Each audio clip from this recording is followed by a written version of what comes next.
Under what conditions does an alternator exhibit a zero voltage regulation. तो इसका answer जगह है it is certain leading power factor. देखिए, at lower leading power factor मतलब इसके अंतर्गत 0.4 लीडिंग तथा 0.6 लीडिंग, ये सब लोअर लीडिंग पावर फैक्टर हैं। तथा सर्टेन लीडिंग पावर फैक्टर मतलब 0.98, 0.95, ये सब leading certain leading power factor के अंतर्गत आएंगे। और इसी पे पावर फैक्टर का मान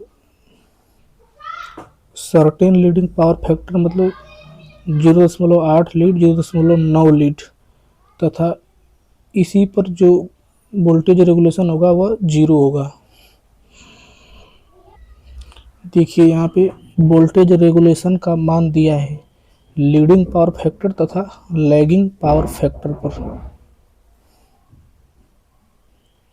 देखिए यहाँ ग्राफ में बाएं साइड लीडिंग पावर फैक्टर को एक्स अक्ष पर दिखाया गया है तथा दाएं साइड लैगिंग पावर फैक्टर को एक्स अक्ष पर दिखाया गया है। देखिए एक्स अक्ष पर जो मूल बिंदु है वहाँ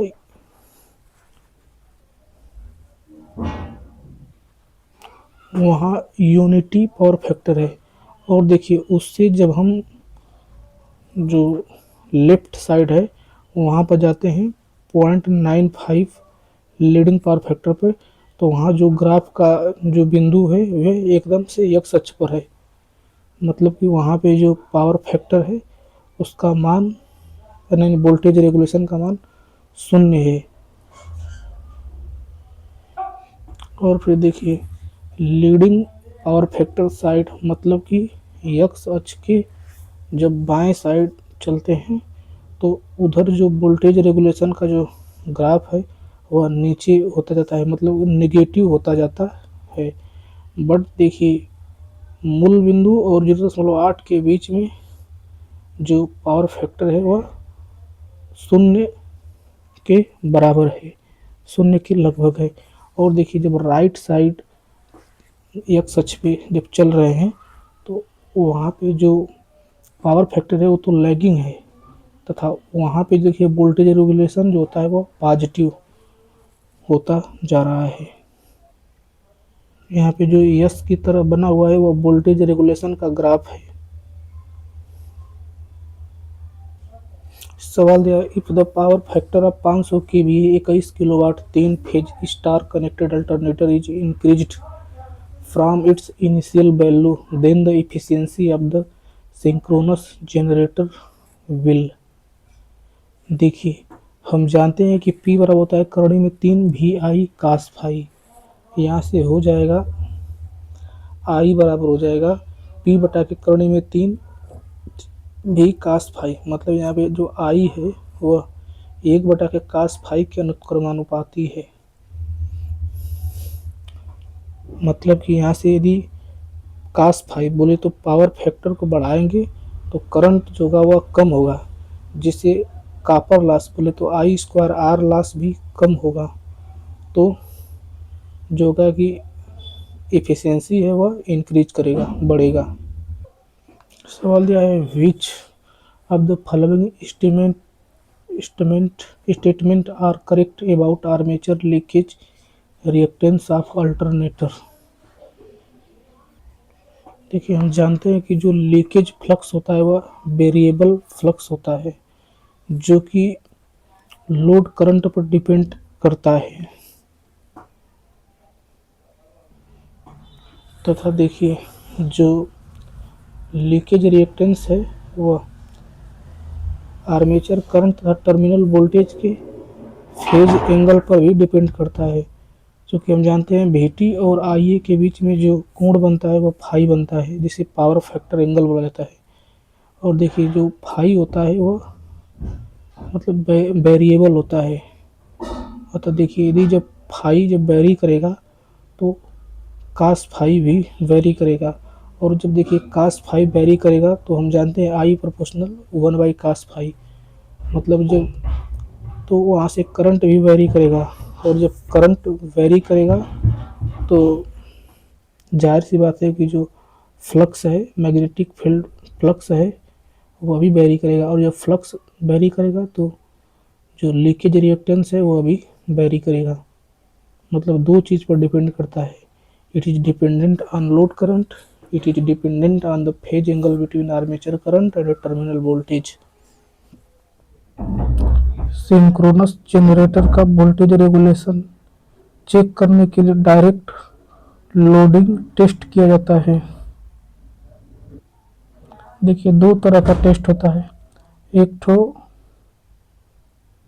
डायरेक्ट लोड टेस्ट, दूसरा indirect load test. Direct loading test में जनरेटर पे उतना डायरेक्ट लोड जोड़ देते हैं जितना कि उस जनरेटर का रेटिंग होता है। फिर उस वोल्टेज को, फिर वह जो लोड होता है उसको हटा देते हैं तथा फिर देखते हैं कि कितना वोल्टेज इंक्रीज हुआ।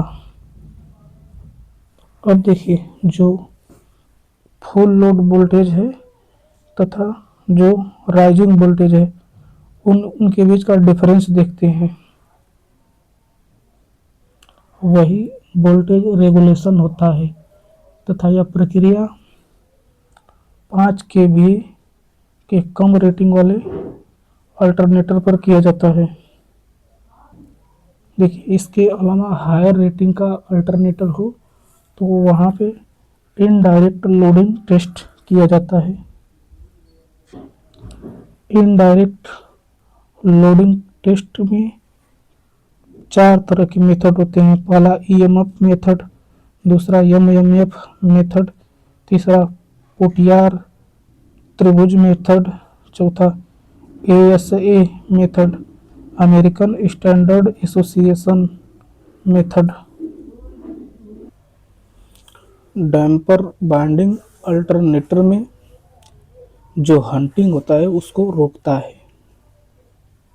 सवाल दिया है यूजुअली, मैंने दिया है usually damper binding are provided in smooth cylindrical type rotor alternator, तो यह गलत है।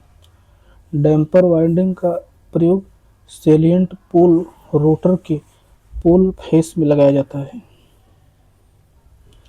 यदि मशीन में कोई ऑसिलेशन नहीं आया है, मतलब कि जो मशीन है वह एनएस स्पीड से चल रही है, तो डैम्पर बार के थ्रू कोई करंट नहीं जाता है।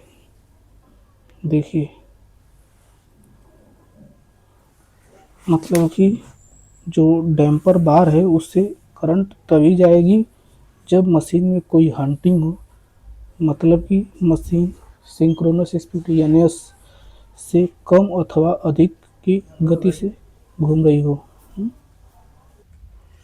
सिंक्रोनस मोटर में जो डैम्पर बार होता है वह स्टार्टिंग टॉर्क प्रोवाइड करवाता है।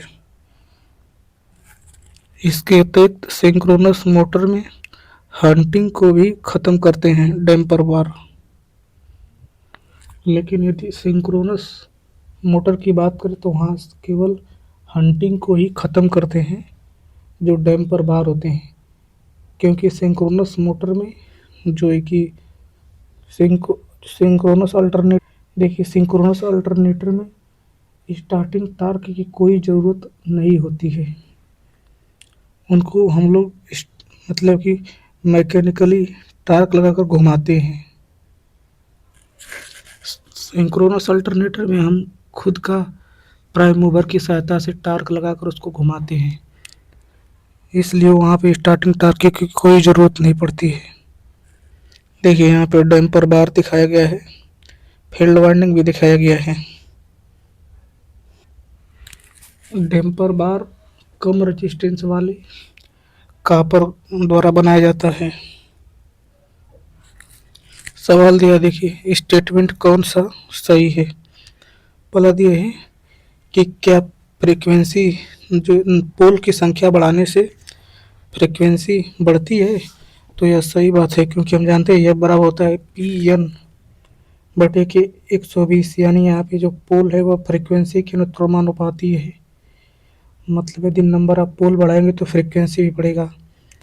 देखिए तीसरा स्टेटमेंट दिया है, for the production of voltage either the armature और द फील्ड रोटेट्स।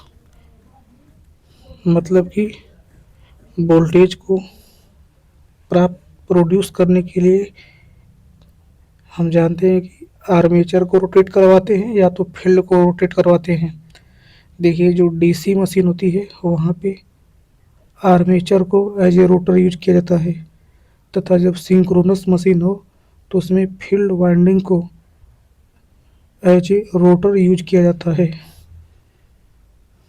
अब देखिए तीसरा statement, the number of times the armature rotates per second the same number of cycle will be produced by armature voltage। तो यह भी correct है। Theta electrical बराबर होता है P/2 गुणे की थीटा मैकेनिकल।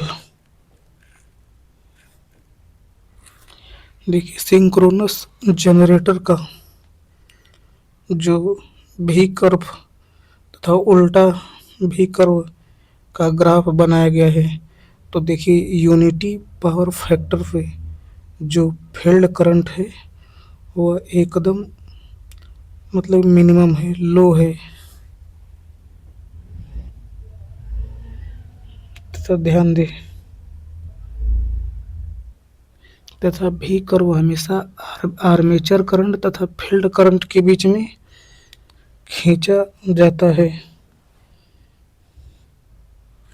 इसका मतलब यही है कि जब यूनिटी पावर फैक्टर होगा तो जब आर्मेचर करंट कम होगी तो हम जानते हैं कि वोल्टेज ड्रॉप बराबर होता है armature current into synchronous impedance JDS. तो यहाँ पे जो वोल्टेज ड्रॉप होगा वह भी मिनिमम होगा। देखिए जब लैगिंग पावर फैक्टर होगा तो वोल्टेज ड्रॉप बढ़ेगा तथा लीडिंग पावर फैक्टर होगा तो वोल्टेज ड्रॉप घटेगा।